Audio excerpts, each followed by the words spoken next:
Anaknya. Sahabat-sahabat dimanapun berada, saya Zulkifli M. Abbas mengharapkan sahabat-sahabat semua untuk kemudian mensubscribe, like, dan juga men-share channel kita ini. Salam Tauhid, salam satu Tuhan. Nabi Abraham itu cuma khusus untuk Yahudi, bukan Arab. Itu salah. Oh, Anda berarti Anda dikutuk berarti sama Elohim. Di Kejadian 12 nomor 3, barang siapa yang mengutuk engkau Abraham, maka aku akan mengutuk mereka. Berarti Anda menganggap Ismail itu bukan anak sah. Anak, tapi kan mereka pasti Yahudi. Kenapa bisa? Sedangkan di Kejadian 17 nomor 23, maka Abraham dan anaknya Ismail menyunatkan diri mereka.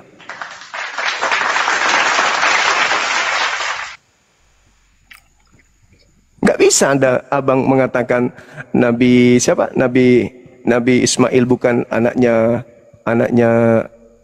Nabi Abraham. Kenapa dia anaknya pertama?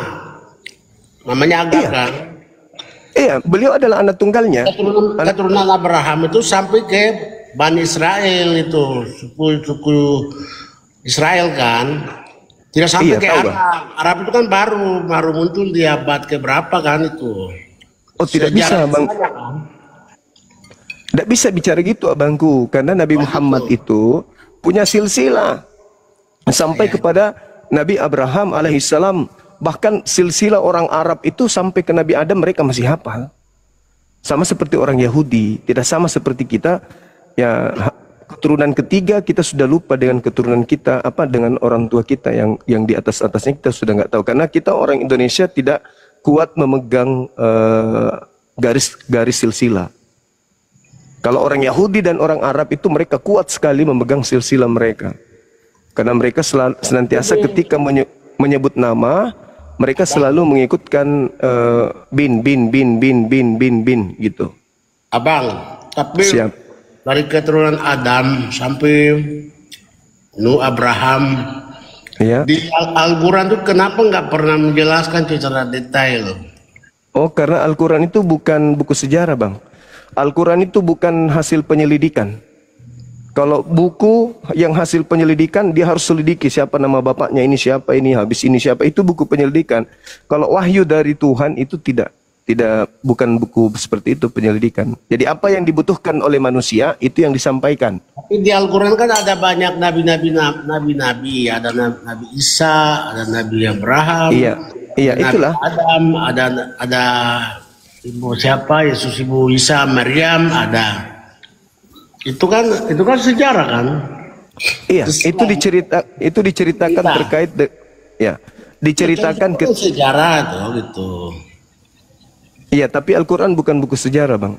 Masa Allah yang wahyukan kepada Muhammad nama Isa, nama Maryam, kan gimana ceritanya? Ya iya. Allah memberikan wahyu kepada Nabi Muhammad. Kemudian kenapa diceritakan tentang Nabi Isa? Karena ada yang menyelewengkan ajarannya Nabi Isa ketika Nabi Isa datang di tengah-tengah Bani Israel. Ada yang menganggap Nabi Isa itu Tuhan. Ada yang menganggap Nabi Isa itu disalib. Ada yang menganggap Nabi Isa menyetarakan dirinya dengan Tuhannya. Maka Al-Quran datang meluruskan itu. Makanya ada tema ini bang. Siapa yang keluar dari kubur itu? Tapi di Al-Quran itu Nabi Muhammad namanya sedikit daripada Nabi Isa dan Nabi yang lain-lain. Nah, itulah bukti bahwa Al-Quran itu, salah satu bukti bahwa Al-Quran itu adalah wahyu dari Allah, wahyu dari pencipta langit dan bumi. Tujuannya untuk kemudian mengangkat harkat martabat manusia secara keseluruhan, bukan mengangkat derajat martabat Nabi Muhammad seorang saja.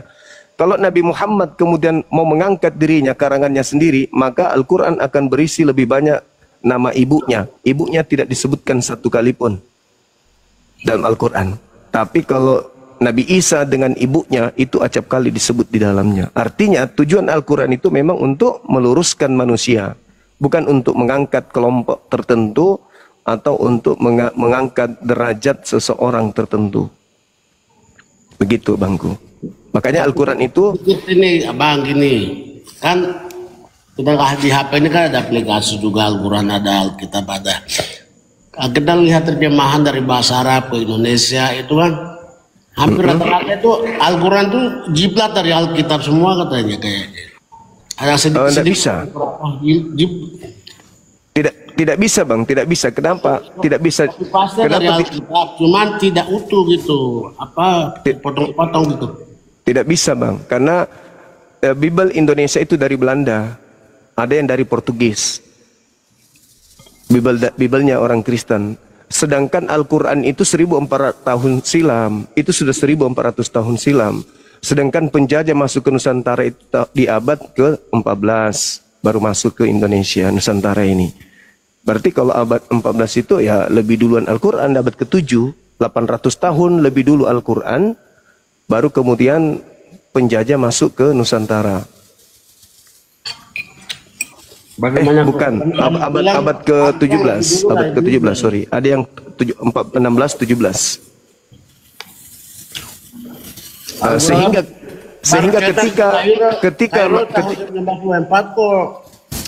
Sehingga ketika masuk Bible dalam bahasa Belanda ke Indonesia, maka ya dari bahasa Belanda diterjemahkan ke dalam bahasa Melayu.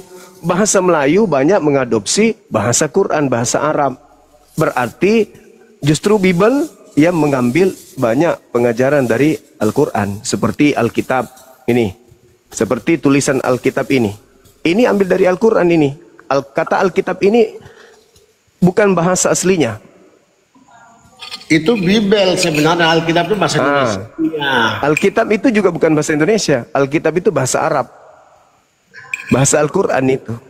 Iya, karena memang kan Indonesia kan, jadi terjemahan aja itu. Sebenarnya kan tidak, belum pernah kita baca di sekolah-sekolah kita Alkitab Matematika, Alkitab IPS, Alkitab IPA, Alkitab Geografi. Kenapa? Selamanya buku IPA, buku IPS. Karena Alkitab itu bahasa Arab, bukan bahasa Indonesia.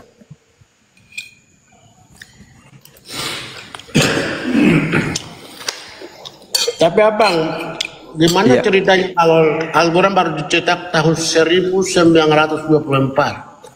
Mungkin juga ada Al-Quran, ada juga Al-Quran yang baru dicetak kemudian tahun 2014 ada juga. Dan mungkin ke depan Al-Quran juga baru dicetak nanti 2026. Seluruh versi Al-Quran itu dipersatukan, lalu kan dicetak secara nggak bisa. Di Kairo. Nggak bisa. Itu cerita hoax dari orientalis barat terhadap Al-Quranul Karim.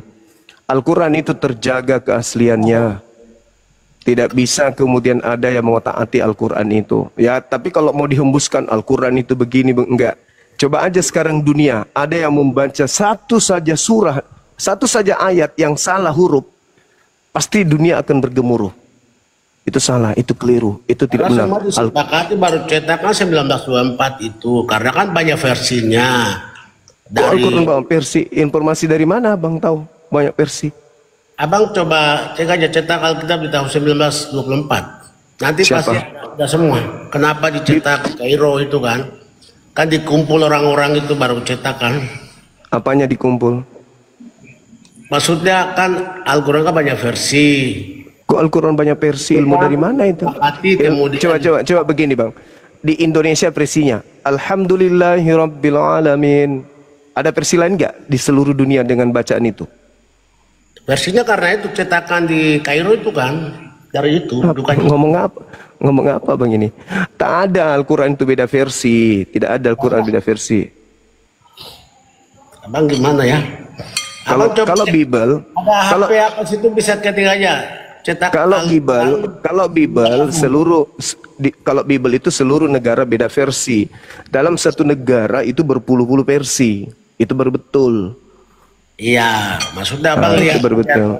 Tuh, kalau Al-Quran apakah saya tidak bisa. Tidak gitu. Kalau kalaupun misalnya bang, seluruh dunia itu Al-Quran itu beda versi, misalnya Al-Quran tidak bisa dipalsukan. Kemudian dia akan kembali ke aslinya. Kenapa? Karena Al-Quran itu dihafal. Penghafal Al-Quran di dunia ini jutaan. Setiap tahun ada kemudian Olimpiade Quran, ada lomba Quran, ada lomba hafal Quran. Jadi kalau ada salah-salah pasti sudah ditegur, dan itu pasti akan mendunia hebohnya. Tapi kan itu hanya dihembuskan dari orientalis barat, Al-Quran itu, tapi mereka nggak bisa buktikan. Oh, itu orientasi barat ya, Kairo Yes. itu ya. Bukan. Kairo bukan. Di Kairo itu abangku, itu ditemukan Al-Quran yang disinyalir berusia abad ke-7. Oh, Itu menandakan bahwa Al-Quran itu memang ada dari abad ke-7. Kalau Bible nggak tahu abad keberapa ada Bible itu, kita nggak ngerti kapan Al-Quran Bible itu ada, karena masing-masing negara punya versi sendiri. Kalau abang ke Amerika, abang bingung di sana masuk ke gereja apa dibilang orang ini di atas. Amerika pasti bahasa Inggris sama kan? Ya itu dia. Artinya sama. Ya kalau bahasa Inggris artinya sama menurut Anda, tapi buktinya KJP dengan bahasa Indonesia itu banyak pertentangan. Bukan pertentangan arti, Indonesia yang tapi pertentangan karena mungkin KBI salah terjemahan atau apa. Tapi kalau Nah, itu versi dia. aslinya sama Bibelnya. itu pengakuan. Tapi saya sendiri sering membuktikan adanya data-data yang tidak berkesesuaian. Begitu juga dengan pendeta Yonatan Purnomo juga mengatakan ada 6.000 lebih data di dalam Bible itu yang salah, kata Ya, dia. salah terjemahan. Namanya kan bisa saja, Pak. Itu kan Tapi meskipun agama toh. meskipun kemudian asli dalam bahasa Yunani, Yesus tidak berbahasa Yunani, Bang. Kan aslinya bahasa Yunani Bible itu, tapi Yesus sayangnya mau Masih mengajarkan. berani. Nah, sementara asli dari kitab Anda itu Perjanjian Baru itu bahasa Yunani, kan tidak nyambung. Abang tahu Yunani berani nggak? Alhamdulillah saya paham sedikit-sedikit, Abang. Yo, abang nggak bisa kembali ke tahun 2000 tahun yang silam sana. Oh, itu juga pendeta enggak ada yang bisa bahas. Thank you, ada yang lain mau naik. Terima kasih. Oke. Makasih Saudara Turios, sehat selalu, Bang. Makasih, salam kenal.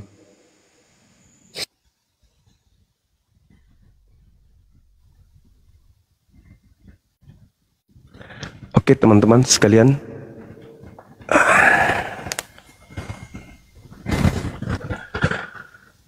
Semangat malam. Malam. Halo. Saudara Randy.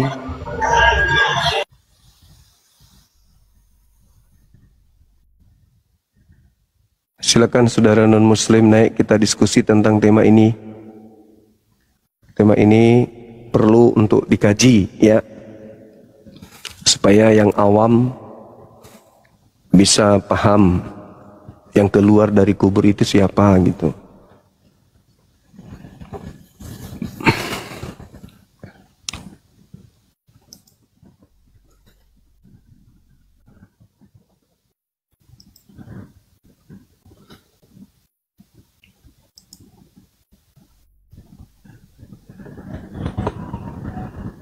Halo. Halo. Halo.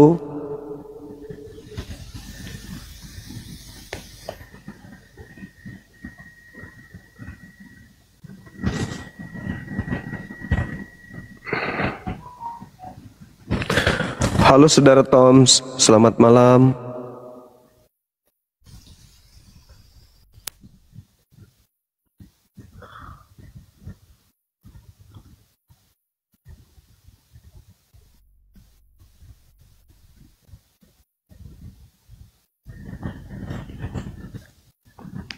Kesempatan kedua saudara Randy, selamat malam.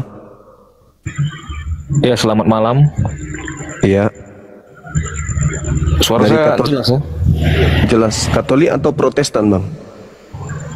Oh, saya Protestan. Oke, bisa buka kameranya? Untuk privasi nggak apa-apa ya. Saya tutup nggak apa-apa ya. Teman-teman kita mensyaratkan kita untuk buka kamera abangku. Oh, kebetulan saya nggak apa pula untuk membuka kamera. Kalau untuk bercerita-cerita nggak apa-apa kalau diizinkan. Tapi abang ada Bible di situ. Ada, pasti saya ada. Oh, berarti penggiat apologet juga ya? Ya, mungkin kita pernah ketemu sebelumnya mungkin di media sosial ya. Nggak tatap bertatapan secara langsung.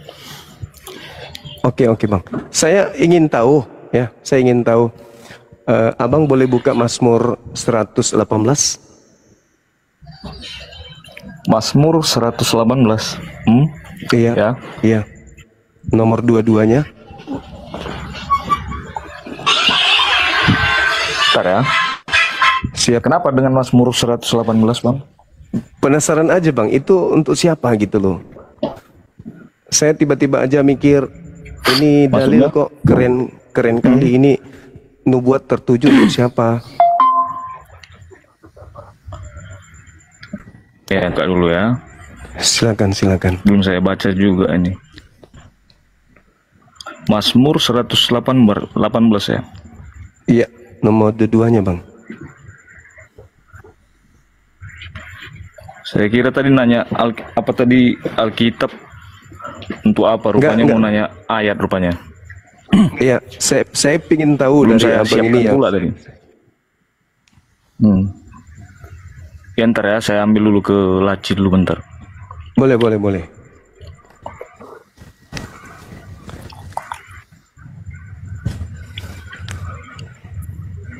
Oke, Mazmur 118 ya. Siap. Mazmur 118 ayat. Dua-dua.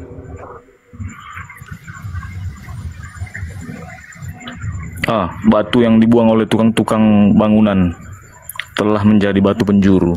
Lalu? Itu untuk siapa, Bangku?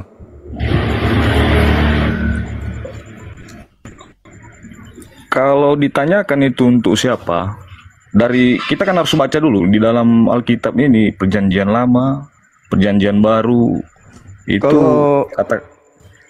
Iya.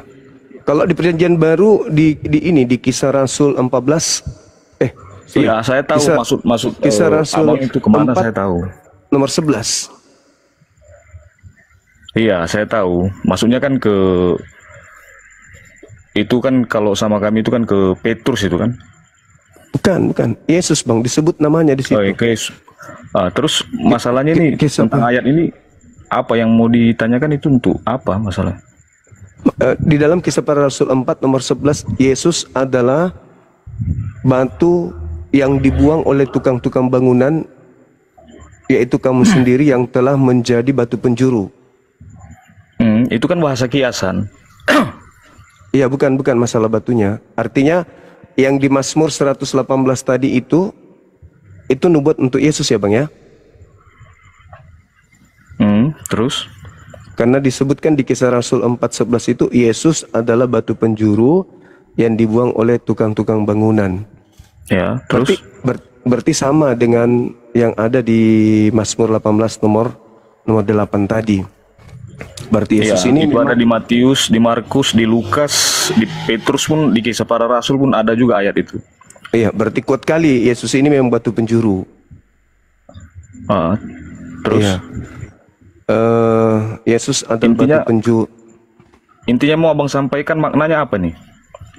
Maknanya Yesus itu benar ucapan dia di dalam Lukas 24 nomor 44 bahwa harus tergenapi semua yang tertulis tentang dia di dalam kitab Mazmur. Terus? Nah, kalau batu penjuru itu dituliskan di dalam Lukas, Markus, Matius, Yohanes, dan Yesus mengatakan harus tergenapi seluruh yang tertulis tentang dia di dalam kitab Mazmur. Di Mazmur 118 tadi itu, Bang, nomor 17-nya boleh dibaca nggak? Ya, nomor 17-nya ya. Aku tidak akan mati tetapi hidup, dan aku akan menceritakan perbuatan-perbuatan Tuhan. Itu siapa yang tidak akan mati, Bang? Bentar ya.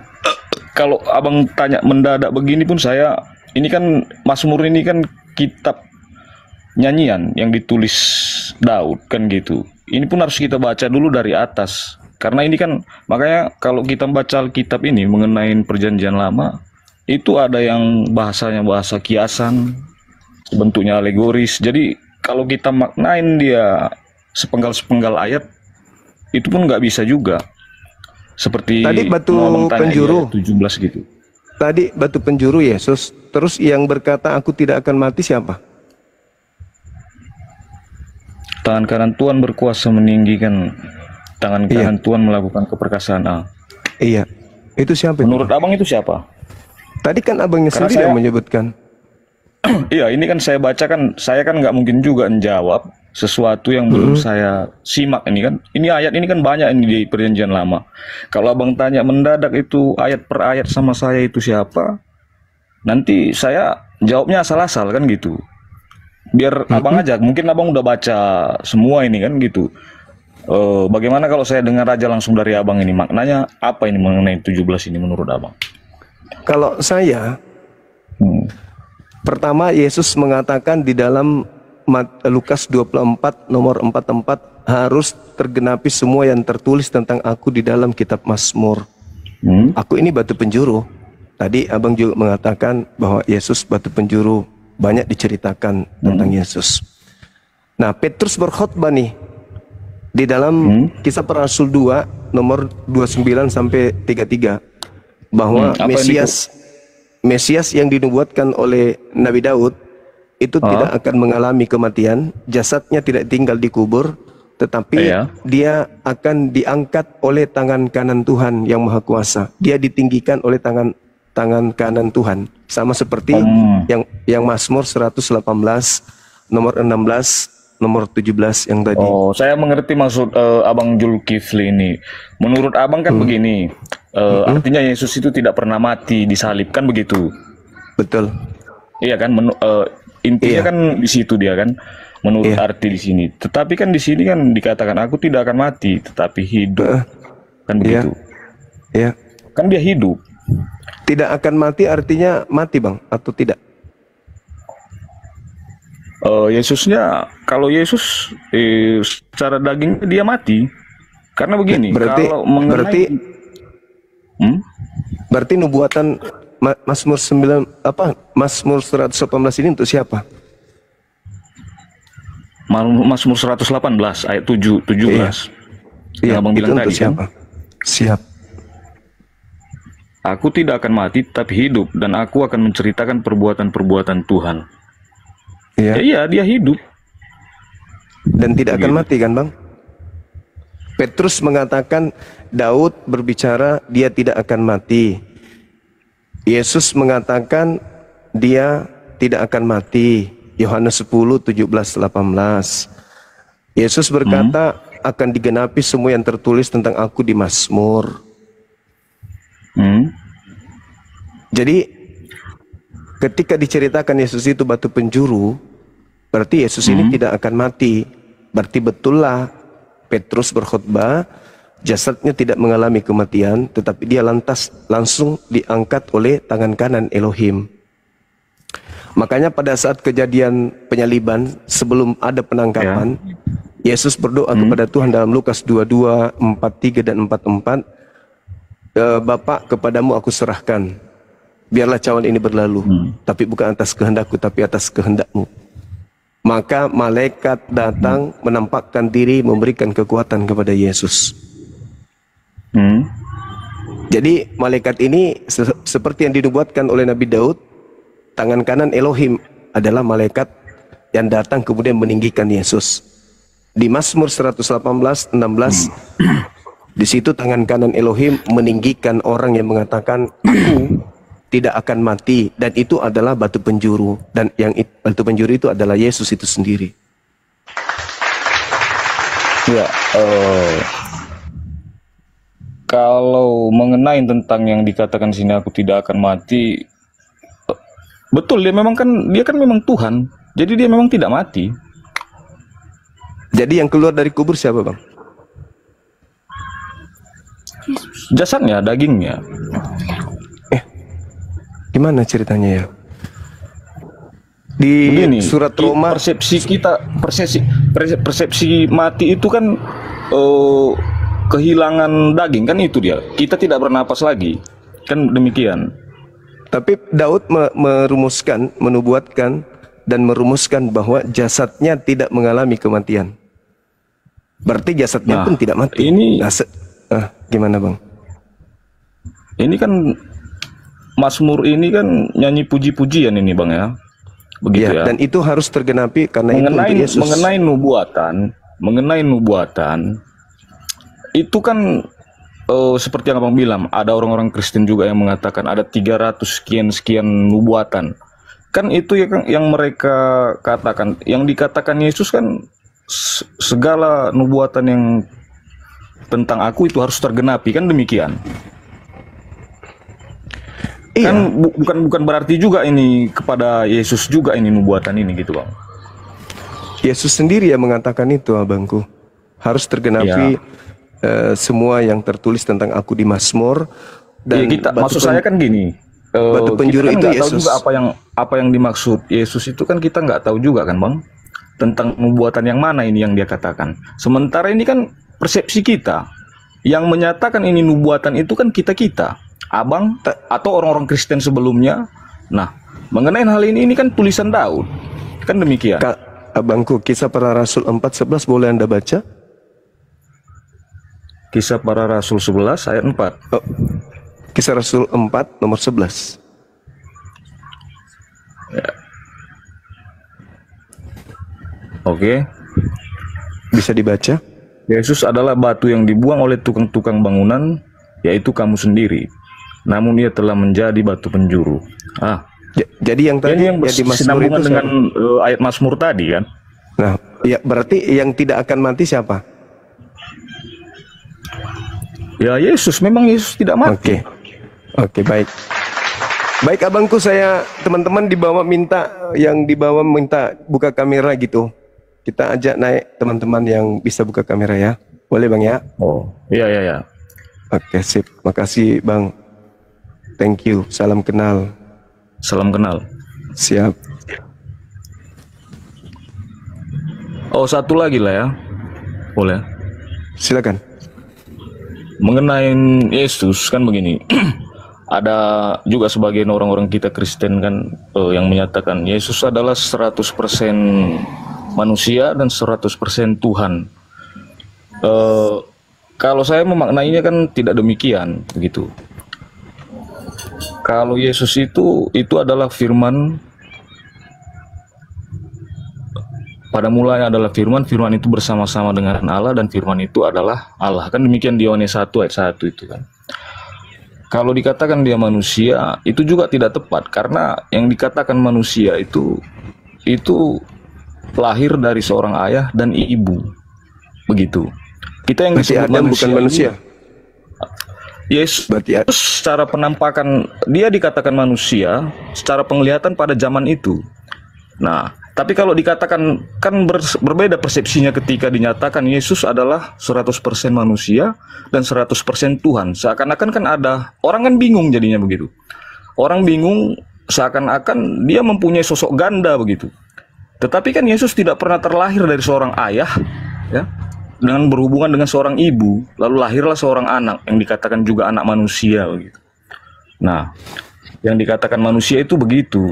Jadi kalau yang dikatakan 100% dia manusia, 100% Tuhan, itu suatu makna yang membingungkan orang begitu. Jadi banyak sekali pertanyaan-pertanyaan, kok bisa Tuhan jadi manusia gitu. Jadi Kristus itu dia tidak lahir dari seorang ayah dan seorang ibu. Kita yang dinamakan manusia itu yang berhubungan dengan laki-laki dan perempuan. Begitulah yang dinamakan manusia. Nah, itu aja yang mau saya sampaikan kepada rekan-rekan orang-orang kita Kristen. Mungkin selanjutnya bisa dicerna makna tentang apa yang saya katakan ini. Gitu. Oke bang, oke. Thank you bang. Terima kasih atas waktunya bang ya. Siap. Sama-sama bang Randy. Salam kenal. Iya. Oke, Dani Lomban Turun bisa buka kameranya bang? Nggak bisa ya. Oke, kita turunin. Saudara Strongman bisa buka kamera? Selamat malam. Halo.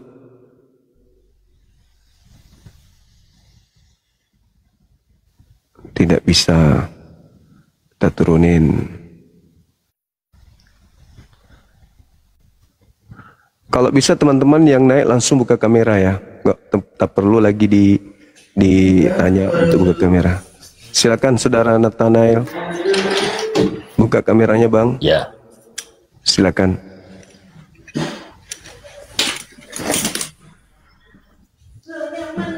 Selamat malam. Malam.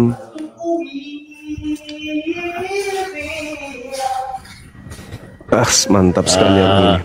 Saya kurang kurang setuju dari apa yang saya beberapa detik dengar tadi.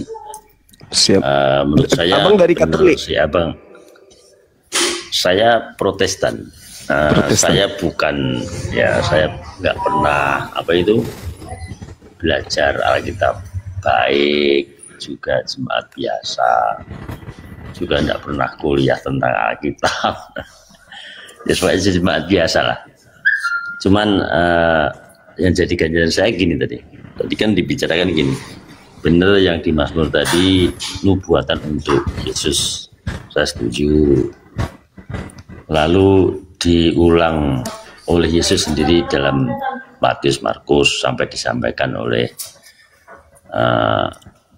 Petrus tadi dalam Sahabat Rasul, saya setuju. Yang nggak setuju itu gini, Yesus nggak pernah mati. Yesus hidup kan, ya. Nggak mati kan, enggak. Saya nggak setuju. Dalam nubuatan Mazmur itu benar-benar batu penjuru itu hidup. Benar. Halo, suara saya bisa didengar? Nah, bukan nggak pernah mati. Artinya sekalipun Yesus mati, dia tetap hidup. Jadi kalau yang di sini yang ditulis abang, siapa yang keluar dari kubur? Yesus jawabannya. Berarti mati bang. Dua orang yang pernah Berarti mati. Hidup dia. Mati bang. Hidup dia. Mati. Orang mati nggak bisa keluar dari orang mati. Berarti kalau dari kubur. Kalau begitu itu bukan Yesus. Berarti yang keluar dari kubur itu bukan Yesus bang. Karena dia mati. Karena dia mati bang. Dalam nubuatan, ya toh, memang dia tidak mati hidup, ya toh. Tapi dalam kenyataannya waktu itu, jadi gini, sebelum Yesus ada, sudah ada nubuatan. Di sini paham ya? Itu nubuatannya tadi, Mazmur 118, nubuatannya dia tidak akan mati. Berarti yang mati, yang keluar dari kubur bukan Yesus, bang. Nah, ini salahnya di sini. Yang mati salah saya yang atau apa? Dimaksud sampean. Gini. Kok bisa? Bang Anda ngerti nggak? Nah, dia tidak akan mati. Kalau tidak akan mati, mati. Jangan paksakan betul. Keadaan. Loh? Bukan tidak paksakan. Gini. Gimana? Yang sampean, saya bilang sampean aja. Yang sampean bilang mati itu benar-benar mati dan tidak bisa hidup kembali. Nah, begitu mati dia tidak bisa keluar. Bukan itu maksudnya. Di situ dikatakan dan tidak akan mati. Kalau Anda baca nomor 12-nya lebih menarik lagi dari Mazmur 118 itu. Orang-orang ribuan mengelilingi aku. Mereka akan mengelilingi aku. Mereka akan meneriaki aku. Demi Tuhan, sesungguhnya aku tidak akan pernah kemudian kalah. Aku pukul mundur mereka. Aku tidak akan mati. Nah, tuh. Iya, betul. Begini ya. Hah? Maksudnya begini. Seandainya pun. Kok seandainya bang? Ini nubuat tidak akan mati kok. Betul. Maksudnya tidak akan mati itu bukan berarti terus dia hidup terus gitu, enggak. Itu hanya lah kan Petrus, Daud juga meramalkan bahwa jasadnya tidak mengalami kematian. Daud yang meramalkan cucunya sendiri. Nah, ini saya setuju. Itu yang dibilang abang tadi bahasa kiasan. Bahasa kiasan. Jasadnya tidak mengalami kematian, tubuhnya tidak mengalami kematian. Jasad ini jasad. Dan dia Betul. tidak ditinggal Saya di setuju. kuburan. Dia tidak ditinggal di alam kubur. Itu nubuat Daud kepada cucunya, Yesus. Betul. Berarti yang keluar Saya dari setuju. kubur itu bukan Yesus. Gini Loh, ya. gimana orang ini? Yesus Bahasa yang tidak lainnya. mati. Jadi gini. Yesus tidak mengalami kematian. Berarti bukan dia yang keluar dari kubur.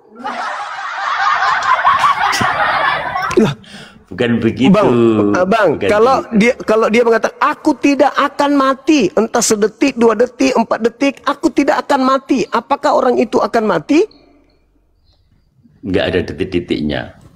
Lah, saya tanya sama Abang, kalau dikatakan aku tidak akan mati, pertanyaan saya, apakah orang itu akan mati? Enggak. Nah, gitu Nggak dong. Berarti yang keluar dari kubur siapa? Yesus. Mati dong. Yesus yang keluar dari kubur. Berarti Enggak. ada 2 Yesus. Berarti ada 2 Yesus. Bukan 2 Yesus, satu aja. Lah, Yesus Jadi begini. satu tidak mengalami mati. Yang keluar dari kubur mengalami mati. 2 dong. Mana yang Bukan. Bukan 2. Lalu jadi gimana ceritanya? Aku tidak akan mati. Aku tidak akan mati tetapi hidup. Betul. Lah, Betul. jadi yang keluar dari Saya kubur setuju. siapa? Yang keluar dari kubur Yesus. siapa, Bang?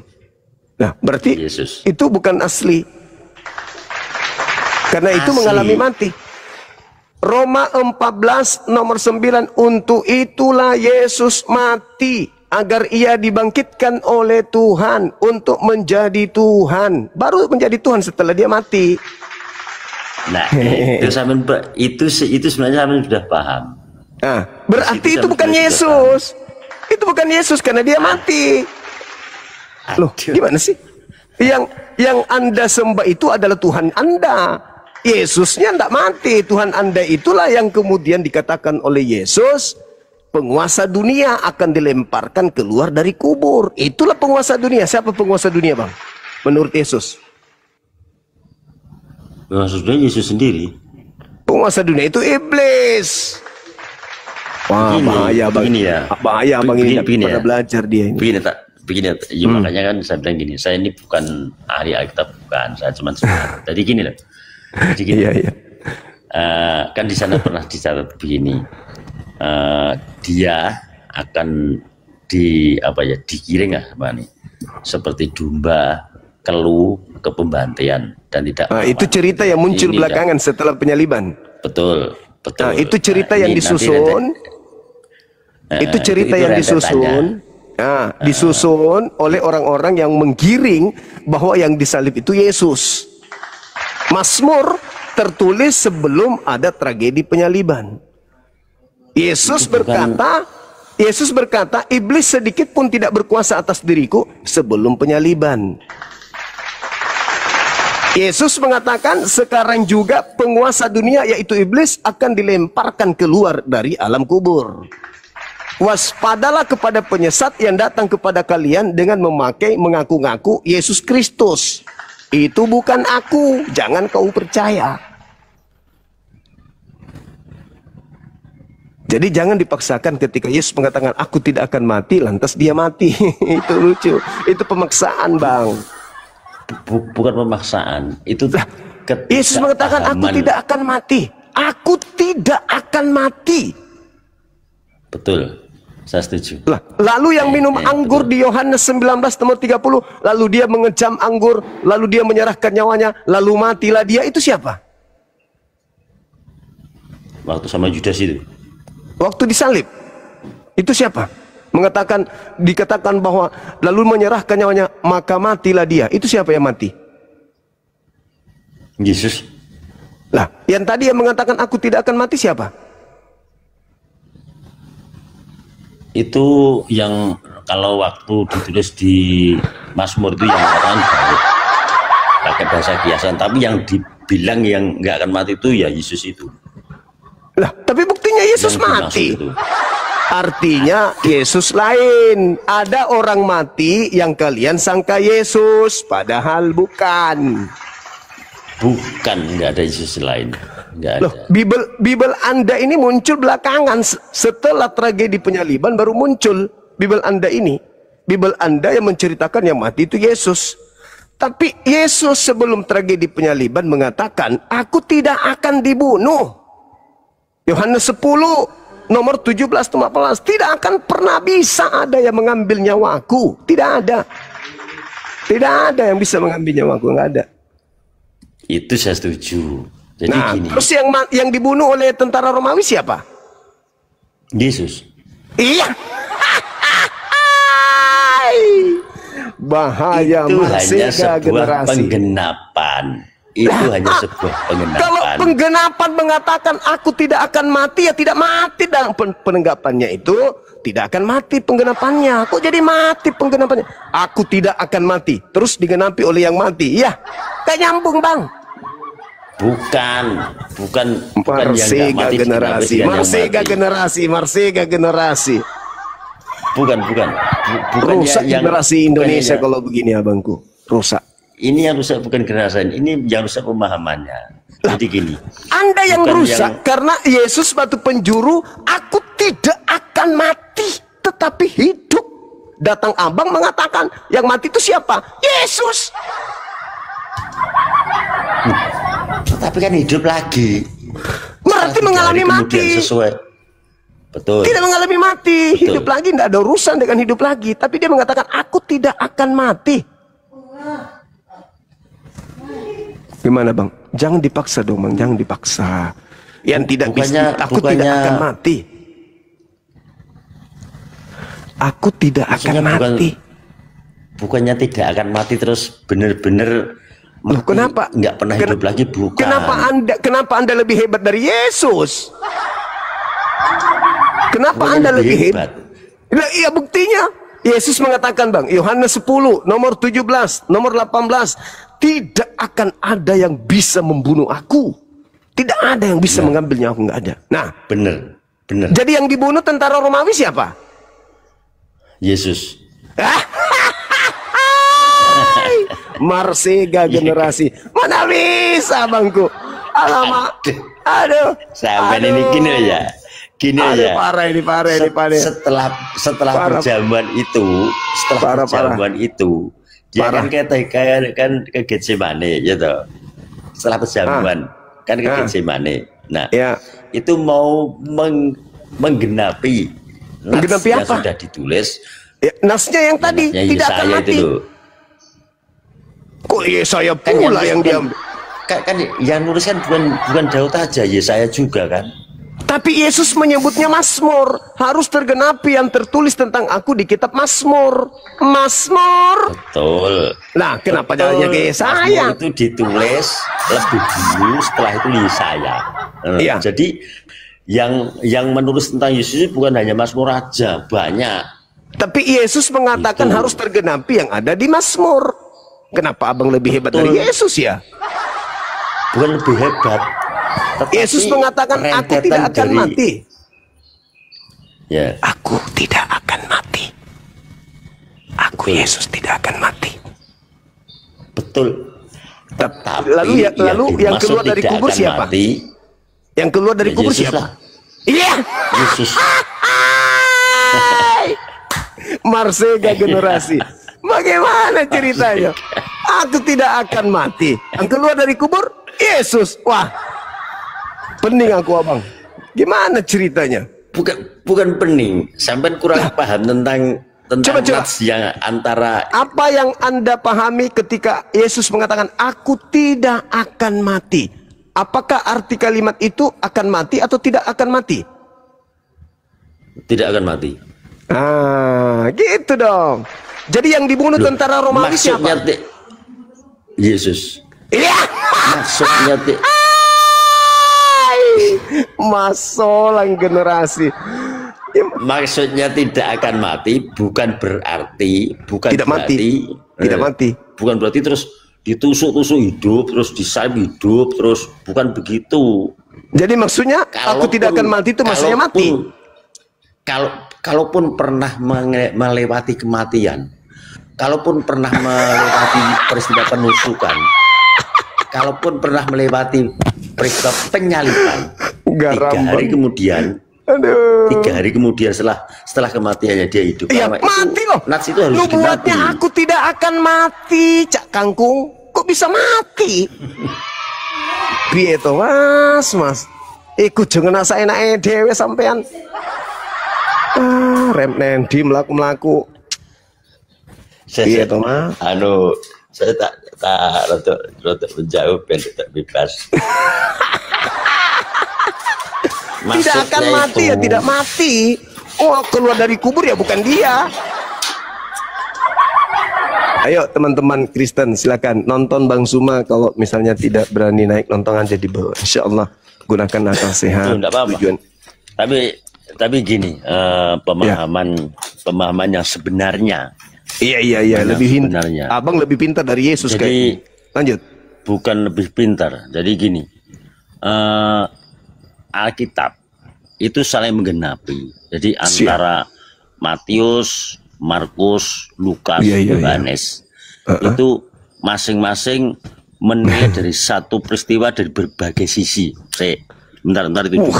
Nah, tentang Yesus pun ditulis dari berbagai nabi, termasuk Mazmur, termasuk Yesaya dan yang lainnya. Nah, kalaupun Yesus berkata tentang Mazmur harus digenapi, tidak harus disebutkan nanti Mazmur begini, nanti Yesaya begini, enggak harus begitu. Karena apa? Belajar tentang Yesus, saya malam hari ini saya berharap gini, sampean sama saya nggak bakal nemu titik temunya. Karena apa? Terlalu rendahnya kita, terlalu jauhnya antara kesucian kita sama Yesus, terlalu gampangnya bodohnya antara kita dengan keberadaan Yesus. Saking tingginya derajat Yesus, kita tidak bakal pernah sampai memahami Yesus. Kita hanya meraba-raba, kita hanya tahu dari apa yang pernah kita baca, kita hanya berusaha untuk memahami apa yang seharusnya kita pahami dari berbagai peristiwa yang sudah disampaikan. Nah, dan orang-orang yang memahami hal seperti memang tidak semua. Kalau sampai hari ini Bang Suma nggak paham, mungkin Bang Suma bagian dari orang yang tidak diberi pemahaman. Contohnya Yesus pernah gini. Contohnya gini, Yesus pernah ditanyain sama muridnya begini. Tidak Yesus akan mati kok. Abang ini lucu. Iya, betul. Jadi begini, Yesus pernah ditanya sama muridnya begini. Apa itu, Yesus kamu ngasih pelajaran kok pakai perumpamaan kenapa? Kenapa nggak langsung aja? Supaya apa? Yang tahu hanya orang-orang yang khusus tahu, gampang gitu aja. Ada orang-orang yang tidak tahu, biarlah mereka ke jalannya. Jadi emang hanya orang-orang tertentu yang memahami Yesus ini. Orang-orang tertentu yang khusus diberi karunia mengerti tentang Yesus. Harusnya nggak usah ada Bible. Orang yang Bible itu disampaikan. Jadi begini, Bible supaya itu jangan disampaikan dipahami kepada khusus, supaya jangan dipahami. Supaya jangan dipahami. Bukan. Jadi Bible itu disampaikan untuk dipahami atau untuk jangan dipahami? Dipahami. Ya, kalau dipahami, kalau ada perkataan aku tidak akan mati, maksudnya apa itu, Bang? Aku tidak akan mati. Maksudnya mati. Yang bisa memahami Bible itu hanya orang-orang yang dapat karunia khusus dari Allah untuk paham. Gitu aja. Jadi maksud Abang, kalau orang dikasih karunia khusus itu kalau ada kalimat aku tidak akan mati. Nah, orang yang menemukan karunia khusus itu akan memaknai bahwa orang itu akan mati gitu. Kok kebalik ya? Bukan masalah kematian dan tidaknya. Masalah kan kepercayaan, keyakinan, masalah aslinya. Aku tidak akan mati. Aku tidak akan mati. Musuhku akan kupukul mundur. Waduh, ini kelirunya di sini. Kalau sampai mengartikan musuhku akan dipukul mundur, pemahaman sampean itu seperti pemahaman orang-orang Israel pada saat Israel dalam cengkraman Romawi zaman itu. Begini, orang Israel musuhnya Yesus di situ siapa, Bang? Musuhnya Yesus di situ siapa? Pertanyaan sampean di sini udah melenceng jauh, tapi saya tahu. Enggak, musuhnya Yesus siapa? Tahu jalan pikiran sampean. Musuhnya Yesus itu iblis. Nah, Musuh menang nggak Yesus iblis? itu, Menang nggak iblis, maut. Bang? Ya, menang nggak iblis? Kalah. Berarti yang disalib Soalnya iblis apa? siapa? Berarti yang disalib iblis siapa? Iblis tidak pernah nyalip siapa-siapa. Lah, Yang nyalip Lukas Yesus itu dua- bukan iblis. Lukas 22 nomor 3, iblis yang menyerahkan Yesus kepada tentara Romawi melalui perantaraan Yudas. Alamak. Nah, itu kan iblis ya. Ya. Menyerahkan Yudas. Ya, toh. Gambarnya masuk dalam Yudas untuk menyerahkan Yesus gitu ya. Nah, Iya, berhasil nggak? itu bukan masalah berhasil dan tidaknya. Iya, yang harus. Itu hanya satu cara. Harus. Musuhnya Enggak Yesus, musuhnya Yesus menang atau kalah? Kalah. Kalah musuhnya Kalah. kan? Ah, berarti yang disalib sama iblis yang merasuki Yudas itu siapa? Yesus. Iya. Yesus bukan kalah. Karena apa? Setelah kematiannya, Justru Yesus yang kalah. ya betul, bukan salah. Kalah dia Jadi yang gini. disalib kok. Nah, kalau Yesus kalah setelah disalib, dia tidak akan bangun lagi. Dia tidak Lah akan bukan bangkit begitu. lagi. Tetapi Dia mengatakan aku tidak akan mati. Yang dikatakan Yesus menang adalah ketika mereka sekongkol kerjasama untuk membunuh Yesus, tetapi yang dibunuh justru mereka salah satunya. Itu baru Yesus menang.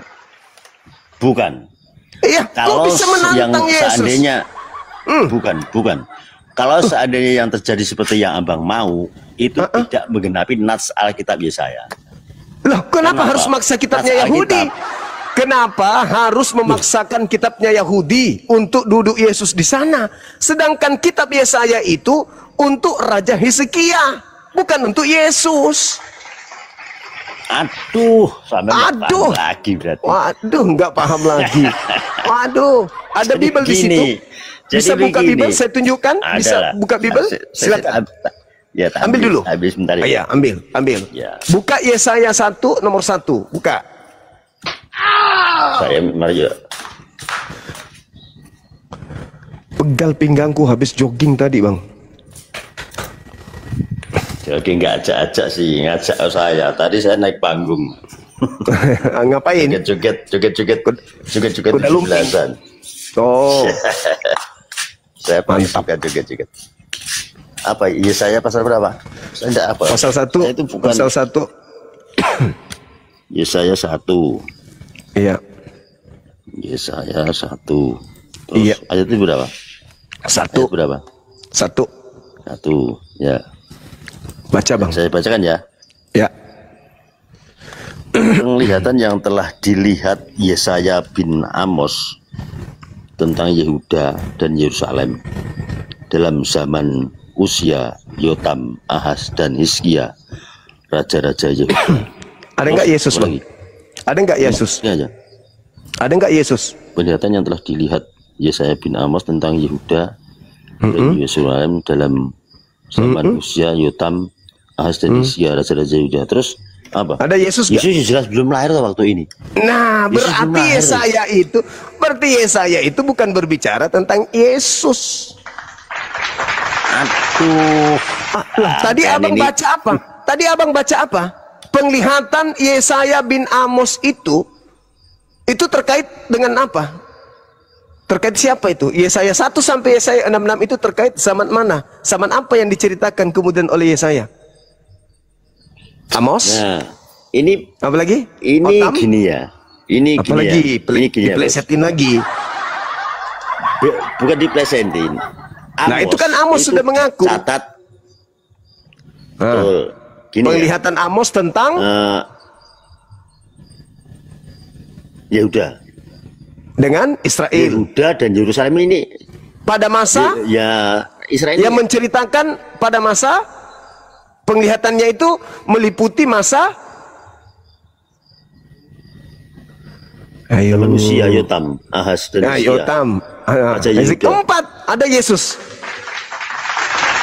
Ada Yesus. Yesus ya belum lahir tuh waktu itu. Ya berarti Yesaya Jauh, itu no. bukan untuk Yesus. Piye to Mas jangkrik. Berarti yang di Yesaya Bukan. itu bukan untuk Yesus. Alamak. Loh, yang namanya apa itu apa jenenge nas itu ya ajaran itu udah harus serta merta ditulis nama. Itu penglihatan Amos. Betul. Penglihatan Yesaya bin Amos tentang Yehuda Israel yang menceritakan pada masa. Jadi yang dinubuatkan itu adalah kisah Yerusalem dan Yehuda yang meliputi zaman 4 itu, Abang. Nah, di sini sampean rodok paham. Ya, saya rodok melu. Jadi gini. Berarti Yesus Ini- nggak diceritain di situ, bukan Yesaya untuk Yesus.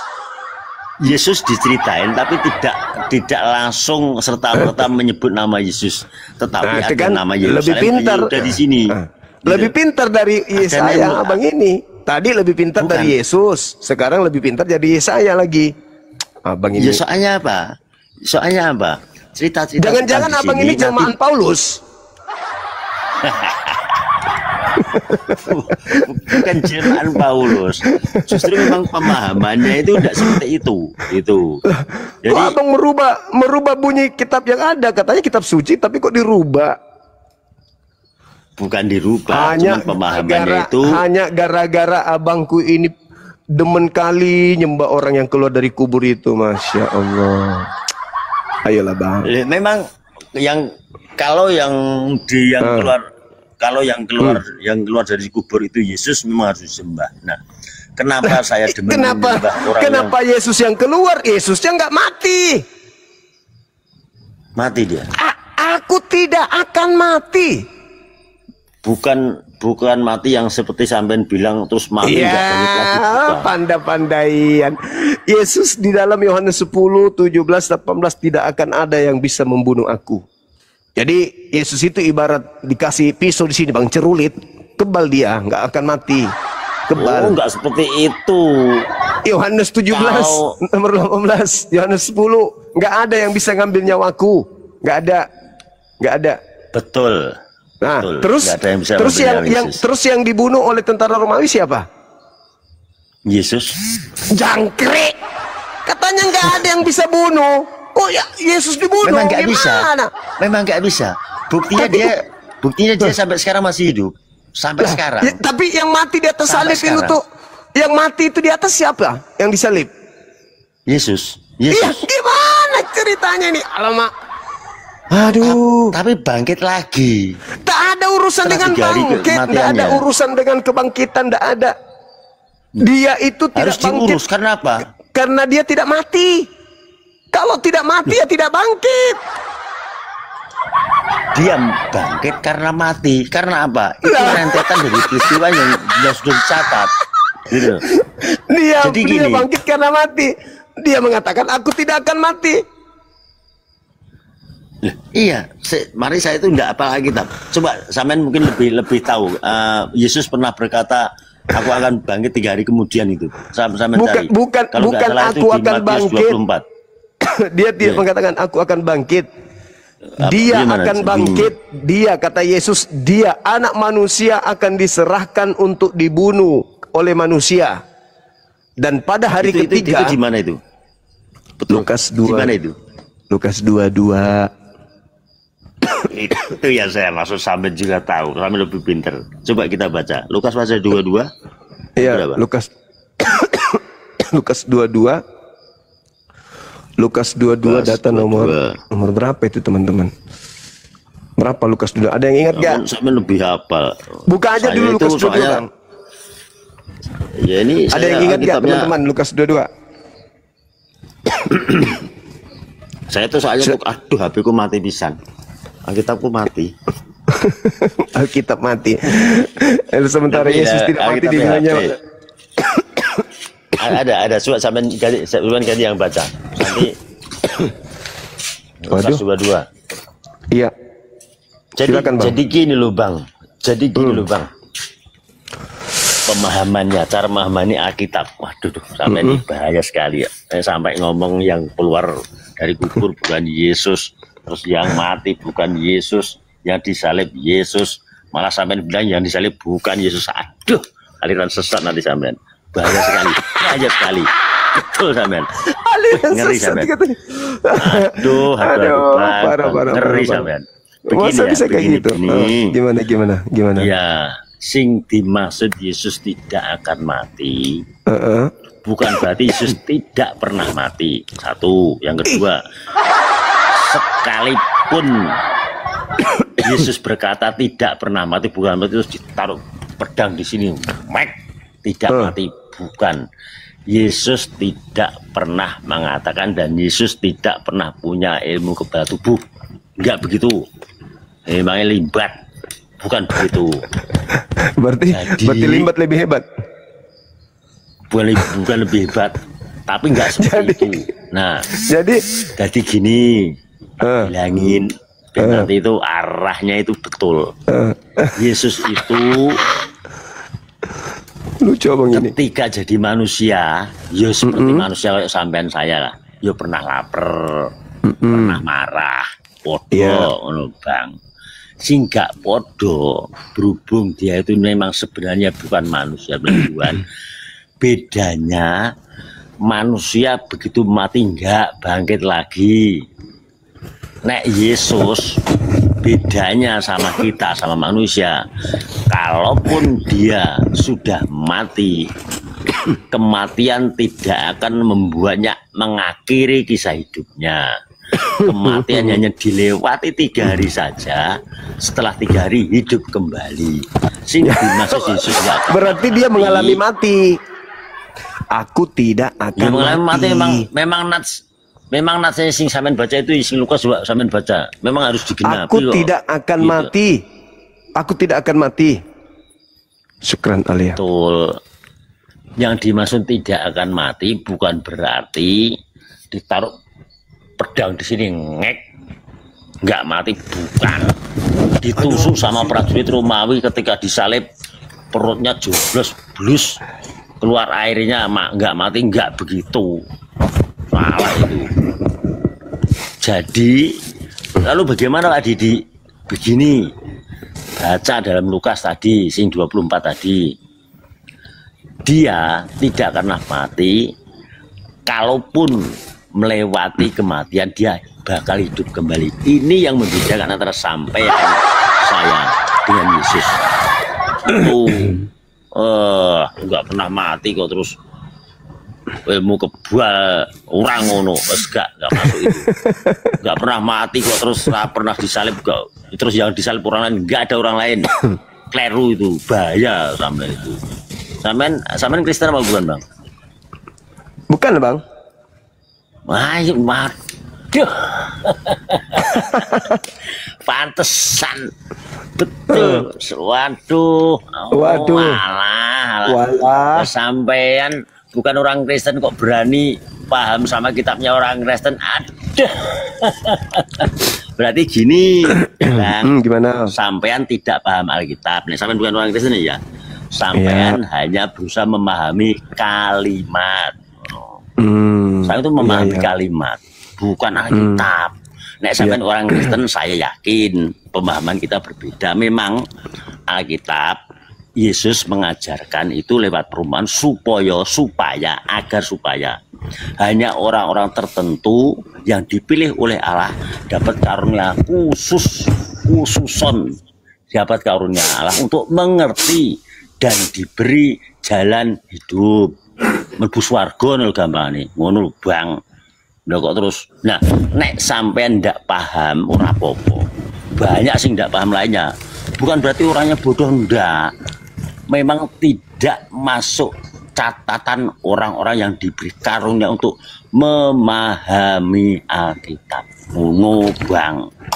Wah pantesan lho kok ket mau ngengkel. Ternyata bukan orang Kristen, malah jadi orang paham Alkitab.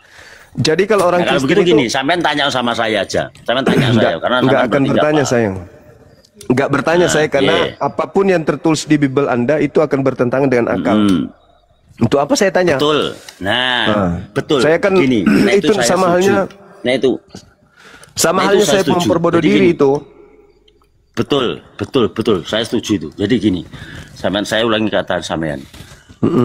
Apa yang tercatat dalam Bible Anda itu bertentangan dengan akal. Betul. Memang Pantasan Bible aja Bang, pantasan dari tadi. Tidak semua masuk dalam akal manusia. Tidak semua. Semua. Iya. Yesus bertemu sama Simon Petrus yang ahli mencari ikan, jenis ahli loh. Dari kecil itu sudah bukan cari ikan. Dia tahu tempatnya ikan di mana, lautnya di mana, tahu. Jam berapa ikannya itu tahu. Nah, Petrus pulang dari cari ikan semalam itu tidak dapat apa-apa. Nah, begitu Yesus datang, kamu tebar jalanmu ke kiri. Itu sepisan tok, busuk jalannya penuh, nggak masuk akal Bang. Karena apa? Memang masalah Allah, masalah Tuhan, apalagi Yesus nggak pernah masuk akal. Yesus punya 5 roti, rotinya 5 Bang. Nah, 5 rotinya 5, ikannya 2, kecil-kecil 2. Nah, ada orang 5.000, tok. Ambil itu 5 roti 2 ikan, ditaruh keranjang terus berdoa. Itu untuk membuktikan Sama apa Bang? 5 roti. Itu bisa itu bukti untuk dia berikan itu bukti sebagai utusan Tuhan atau sebagai Tuhan? Aduh, bukan beli. Ini loh tak ceritani. Enggak, maksudku khotbah. Yesus itu memperlihatkan seperti itu untuk supaya kita imani dia Tuhan atau utusan Tuhan. Bukan diimani, itu Lalu? kisah. Iya, kisah itu Masalah iman itu pribadi itu. Yesus mempertontonkan hal itu di depan orang Yahudi supaya dia dipercaya sebagai Tuhan atau utusan Tuhan. Bukan, nggak penting. Yesus itu mau percaya mau enggak itu nggak penting. Waduh. Yesus itu mengajar gitu. Waduh, makanya gini. Yesus itu melakukan mukjizat untuk membuktikan kalau dia itu utusan Tuhan, bukan Tuhan. Salah. Yesus mengatakan itu. Bukan. Yohanes 5 nomor 36. Ayo, bantah aja terus, bantah terus. Iya. Bukan, ada kesaksianku yang lebih penting dari kesaksian Yohanes Pembaptis, bahwa semua pekerjaan yang aku lakukan, pekerjaan itu yang bersaksi bahwa Bapa yang telah mengutus aku. Ayo. Itu pemberitahuan hanya kepada orang itu. Tetapi secara keseluruhan Yesus setiap ngomong kok jangan. Memang iyalah banyak yang nggak masuk akal. Jadi membantah dalil loh. Orang piet, orang ngedan kok diajak diskusi, kirain tadi sehat. Lama-lama kok curiga nggak waras sih. Ternyata betul. Tidak akan mati kok diartikan mati. Kalau dibilang nggak semua orang bisa ngerti Bible karena tidak masuk akal, ya ditulis saja di situ. Aku akan mati. Kenapa nggak ditulis di situ? Kayak gitu aja supaya orang ngerti. Kenapa harus dikatakan aku tidak akan mati, tapi ternyata artinya mati? Dasar. Ambil galingkang, peras, minum airnya biar sehat. Halo bakso tumis, bisa buka kamera? Belum bisa Bang. Belum bisa. Tunggu aja buka kamera bisa Bang ya. David. Halo. Buka kameranya Bang David. Baik. Oke. Oke Bang. Tadi Abang menyimak diskusi kami Bang. Apa itu? Dorong. Oke. Menurut saudara, yang keluar dari kubur itu siapa? Yang keluar dari kubur. Ya, pada hari ketiga. Yesus Berarti Yesus mengalami kematian. mengalami itu. Tapi nubuatan untuk Yesus itu mengatakan aku tidak akan mati. Iya. Dia kan mana yang mati betul? dalam 3 hari. Betul. Dia mati Lanjut, dalam lanjut, 3 lanjut. hari. Lanjut. Nah, kan dia mati dalam 3 hari, jadi bangkitnya 3 hari setelah naik ke surga.